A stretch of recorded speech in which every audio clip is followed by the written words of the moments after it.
Hi everyone, I'm Shelly and you're watching There's No Place Like Home. I'm back with another Question the Narrative video, and today's topic is the tribulation and the little season already happened.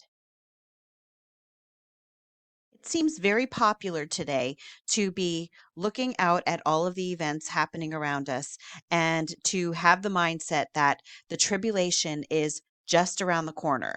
And now with the advent of all of these social media platforms, you just see it everywhere where people are saying different things that are happening around the world, and they're saying that's it, the tribulation has already started or it's going to start. And first of all, let me just explain to you, and I'm sure that a lot of you know this, that this is something that many people for many generations have been saying. They have been saying for centuries that the tribulation was just going to be right around the corner.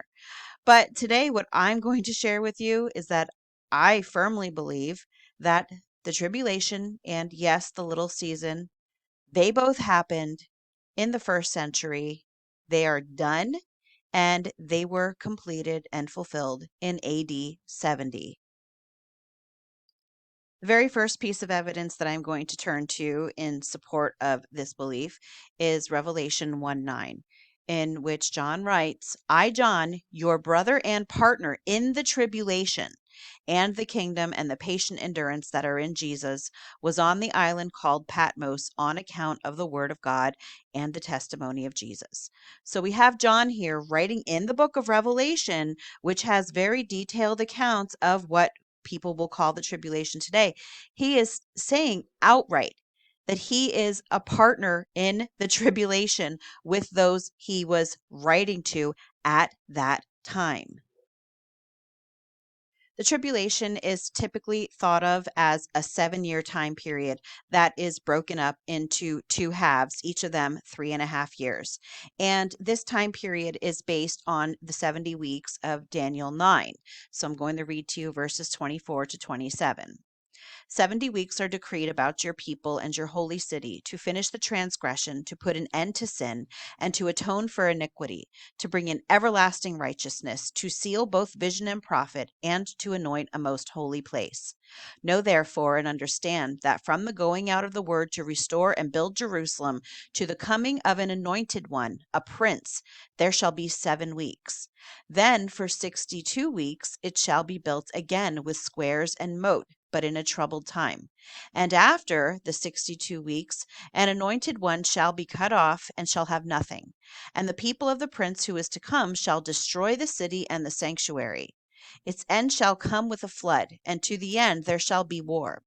Desolations are decreed, and he shall make a strong covenant with many for 1 week, and for half of the week he shall put an end to sacrifice and offering, and on the wing of abominations shall come one who makes desolate, until the decreed end is poured out on the desolator.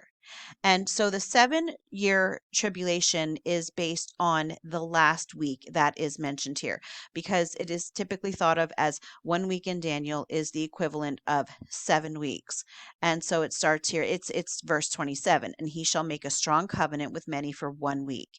And for half of the week he shall put an end to sacrifice and offering, and on the wing of abominations shall come one who makes desolate, until the decreed end is poured out on the desolator. So that's where the 7 years comes from. Very often, the first 3.5 years of what we can call the tribulation in general, the first 3.5 years is usually referred to as the tribulation, while the second 3.5 years is often referred to as the Great Tribulation. And that would be like the most horrible time period of all ever. And that would even involve the entire tribulation. Those last 3.5 years would be the worst.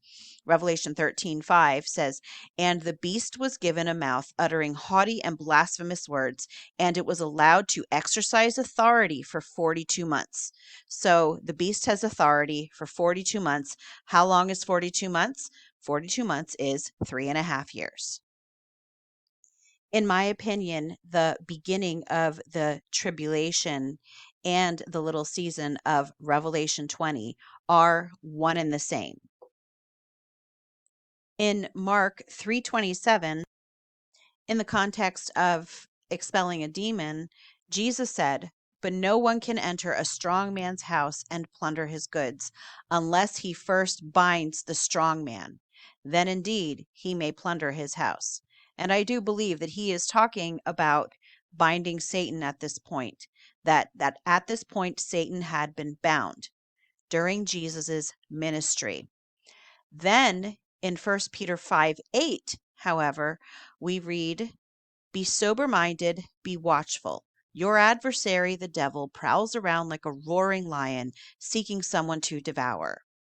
Now, 1 Peter 5:8 was written in approximately 62 to 63 AD.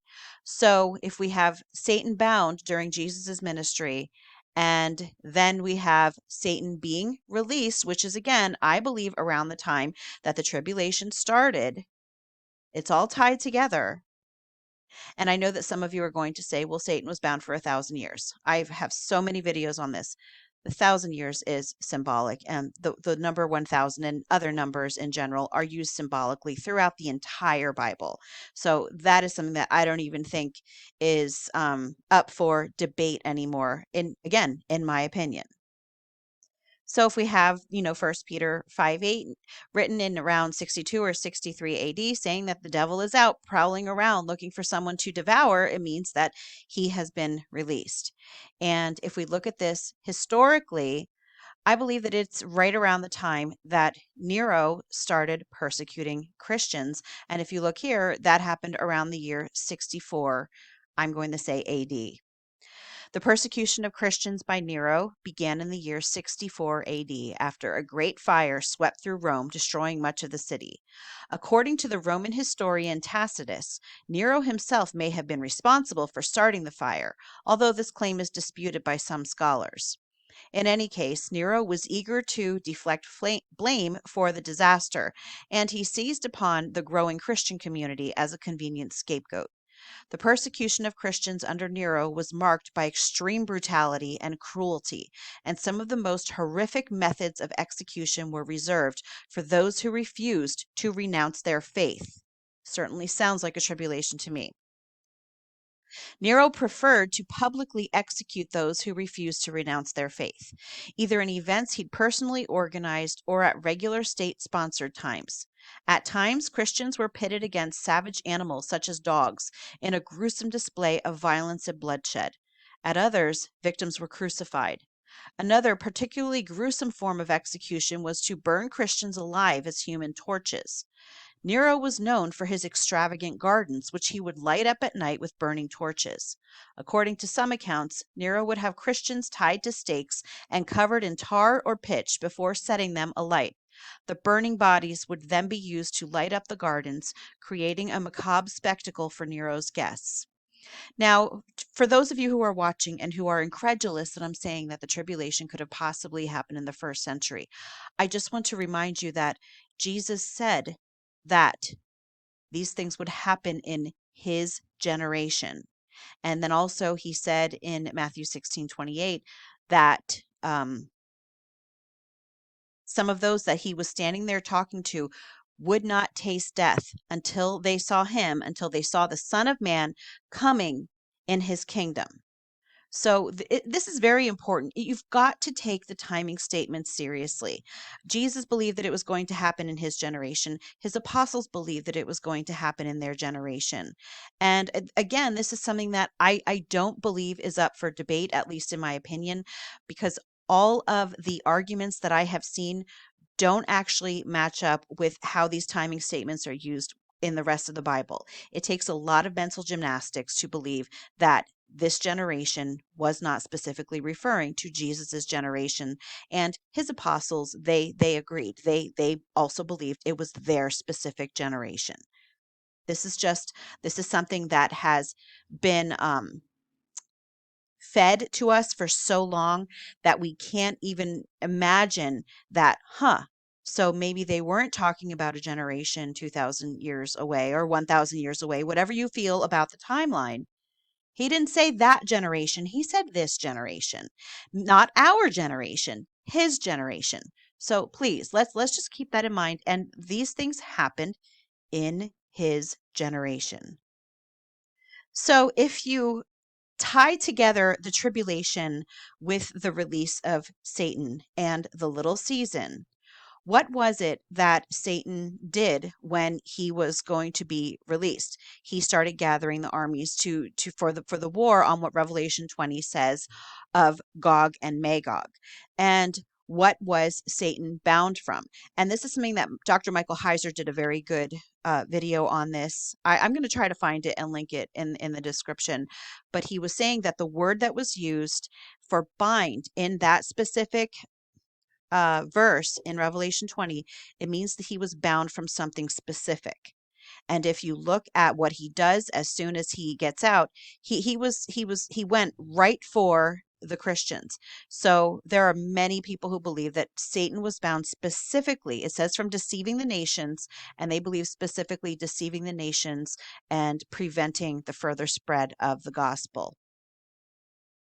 So if we have, the beginning of this tribulation, again, it's the years are not exactly right, but sometimes the years are, you know, give or take, because this is something that happened a very long time ago. So again, 1 Peter 5:8 is thought to have been written around 62 or 63. Nero started persecuting Christians around 64. And yes, again, I believe that if you look at the years, we'll say either 63 or 64 to 70 AD when the temple fell. How long is that? Well, guess what? That is 7 years. Let's also look at what else happened during this time that I believe is a tribulation. We have the martyring of the saints. So Peter was martyred, specifically, well, I won't say specifically, generally around the year 67. I think that there are some that believe, and this one here says, oh, papacy. I don't consider him the first pope, so I'm not going to use that.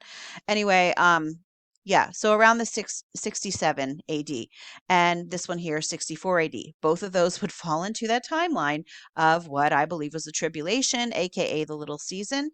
Paul, well, when did he die? He died, according to here, also around 67. This one here says around 64 or 65 AD. And as I said before, this is something that is give or take still within those years of during the tribulation. I'm like losing my train of thought.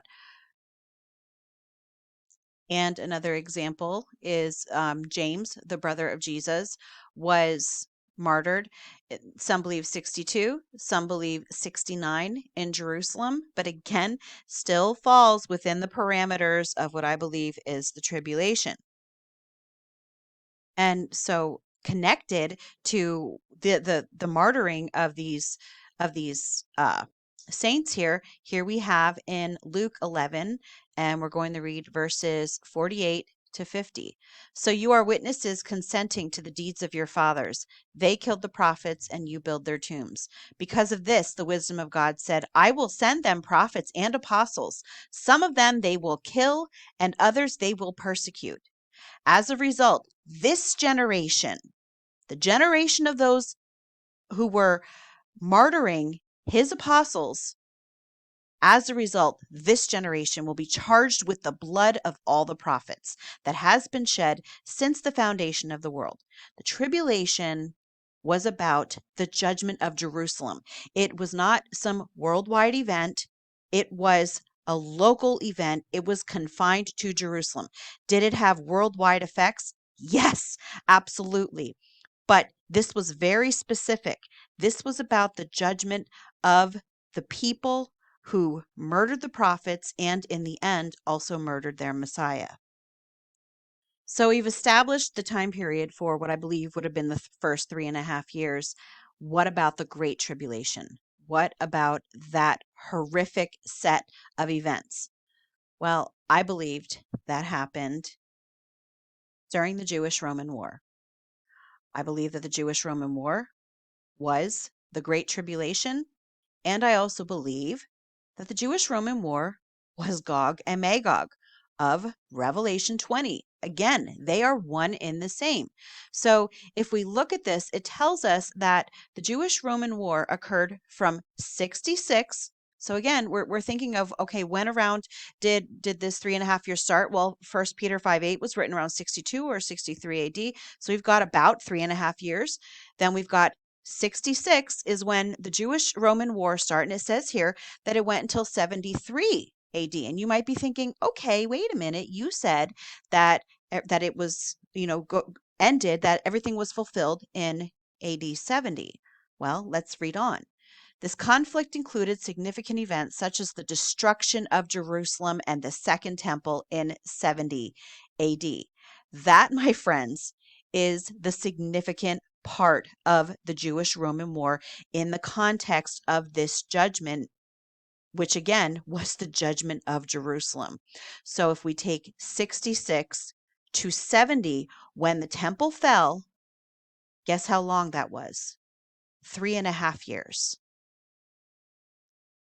So many times when I tell people that I believe that these things already happened, and they will want to bring in their beliefs about a rapture, and they will bring in First Thessalonians 5:9, and they will say, "For God has not destined us for wrath, but to obtain salvation through our Lord Jesus Christ."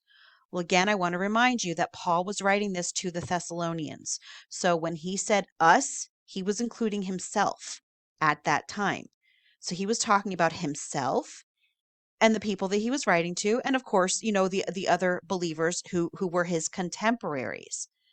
For God has not destined us for wrath, not us, them, but to obtain salvation through our Lord Jesus Christ. Well, you might be wondering, well, then how did that happen? Well, here's something interesting. But at that time, in 66 AD, which again is when the Jewish Roman War started, inside of Jerusalem's walls was a population of Christians that wanted no part of war or violence for any reason, and they had been divinely warned to leave the city because it would be destroyed, and they would be destroyed with it if they stayed. So when the Jews sallied out and over the horizon to catch the retreating Romans, there was their golden chance, their window of opportunity. The more patriotic and militant men among their Jewish countrymen were gone chasing the enemy, and no one in the countryside would hold them back because there really wasn't anyone in the countryside. Everyone was hiding within whichever walled city they thought was closest and safest. The Christians left out the gates of Jerusalem and to the north around 50 miles. Then they crossed eastward toward the Jordan River and across it, and then to the city of Pella, where they took refuge for quite a time. It was about a 70-mile trip by the trails they likely used. And so that's how it came to be that, so far as various old writers knew, there weren't any Christians killed within Jerusalem a couple of years later when the Roman soldiers, angry at the destruction of nearly an entire legion of their brothers, laid long and bitter siege to Jerusalem, eventually breached the walls and killed hundreds of thousands of Jews, destroyed their homes, and burnt God's temple to the ground, even prying the stone walls apart in search of melted gold. Now, let me just say, this says hundreds of thousands of Jews, but I have actually, every other account that I have read says that around 1.1 million Jews were killed in the destruction of Jerusalem. There were no Christians who were killed during that time. So that brings a whole new perspective on this verse. For God has not appointed us to suffer wrath, but to obtain salvation through our Lord Jesus Christ. This, in my opinion, this was not just a spiritual salvation. They were saved from the wrath of what was going to happen in Jerusalem. They were saved physically, in my opinion, when they fled to Pella, and obviously, and also spiritually, is their salvation through Jesus. So I shared with you the verse about the 42 months in Revelation 12. Well, here is another very interesting verse, especially in light of what I just read to you about the Christian flight to Pella. Revelation 12:14 says, "But the woman was given the two wings of the great eagle, so that she might fly from the serpent into the wilderness, to the place where she is to be nourished for a time and times and half a time." So a time and times and half a time means 3.5 years. And this is not just my opinion. This is what most people believe. I haven't heard anyone believe different, that this means 3.5 years. And I believe that what it is talking about is the bride of Christ, who is being kept in a refuge, so to speak, in Pella for this 3.5 year great tribulation period of the Jewish Roman war, where none of them were killed because they listened to what Jesus said in the Gospels. When in Luke he told them that when you see the city surrounded by armies, flee to the mountains. They did exactly what he said, and they were saved. So you might be wondering, okay, well, what did this great tribulation look like? But while this war was going on, what could have been so horrible other than a war? Wars happen all the time. Well, I'm going to read to you. This is from Josephus, and I'm actually getting this information from a book that I just started reading called Beyond Creation Science by Tim Martin and Jeff Vaughn. And I'll leave a link in the description for this book as well. It's very, very good so far. But here is from Josephus, and this first one is from his book Wars, Book 5, Chapter 12, paragraphs 3 and 4. So all hope of escaping was now cut off from the Jews. And remember, I just want to interject here.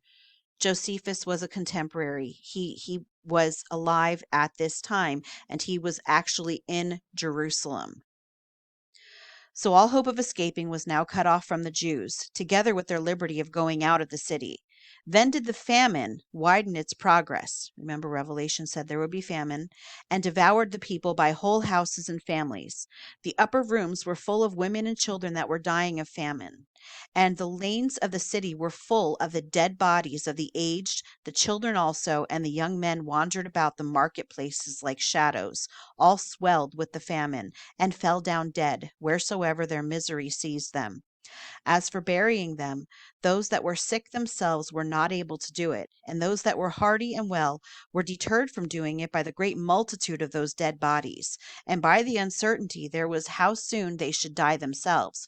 For many died as they were burying others, and many went to their coffins before that fatal hour was come.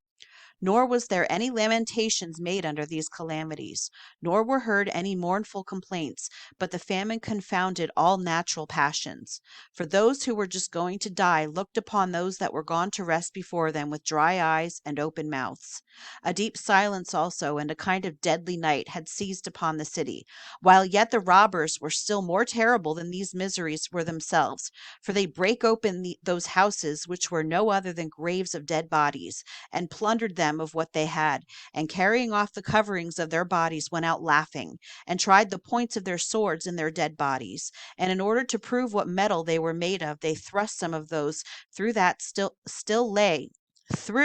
those that still lay alive upon the ground. But for those that entreated them to lend them their right hand and their sword to dispatch them, they were too proud to grant their requests, and left them to be consumed by the famine. Now every one of these died with their eyes fixed upon the temple, and left the seditious alive behind them. Now the seditious at first gave orders that the dead should be buried out of the public treasury, as not enduring the stench of their dead bodies. But afterwards, when they could not do that, they had them cast down from the walls into the valleys beneath. However, when General Titus, in going his rounds along those valleys, saw them full of dead bodies, and the thick putrefaction running about them, he gave a groan, and spreading out his hands to heaven, called God to witness that this was not his doing, and such was the sad case of the city himself. I have another excerpt from Josephus again that I'm going to read to you, and this is from his Wars, Book 5, Chapter 13, paragraph 4. Hereupon some of the deserters, having no other way, leaped down from the wall immediately, while others of them went out of the city with stones, as if they would fight them, but thereupon they fled away to the Romans. But here a worse fate accompanied these than what they had found within the city, and they met with a quicker dispatch from the too great abundance they had among the Romans than they could have done from the famine among the Jews. Nor does it seem to me that any misery befell the Jews that was more terrible than this, since in one night's time about 2,000 of these deserters were thus dissected.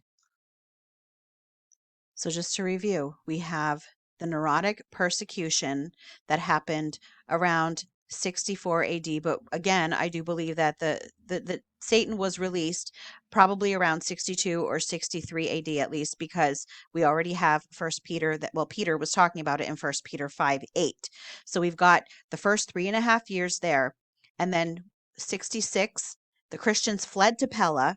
Okay, they fled the wrath, and from 66 to 70 until the destruction of the temple was another 3.5 years. We've got the 3.5 years from the Neronic persecution, and then we've got the 3.5 years from the Jewish Roman War. And if we go back to Daniel 12:7, it says, "And I heard the man clothed in linen, who was above the waters of the stream. He raised his right hand and his left hand toward heaven, and swore by him who lives forever, that it would be for a time, times, and half a time, and that when the shattering of the power of the holy people comes to an end, all these things would be finished." So again, we have another reference to time, times, and half a time. There will be a 3.5 year period, and then the shattering of the power of the holy people comes to an end. What was the power of the holy people? It was the temple.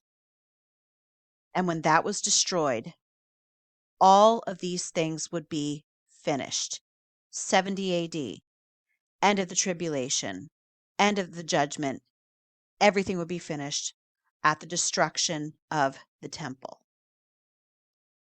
So then many of you are probably thinking, okay, well, if it all came to an end, then, well, what then? Wasn't the world supposed to end? No, the end was actually the end of the old covenant age, and the new covenant age is the new heaven and earth. And I know that I was also one of those people who had a very literal view of what the new heaven and earth would look like. I was picturing just some Garden of Eden that was going to be on the earth, and everything was going to just be wiped clean, and that is exactly what I thought the new heaven and earth meant. It was the whole left behind eschatology is what I thought. But that's not actually what the Jews would have thought at that time. In Isaiah 51:15-16, it says, "I am the Lord your God, who stirs up the sea so that its waves roar. The Lord of hosts is his name.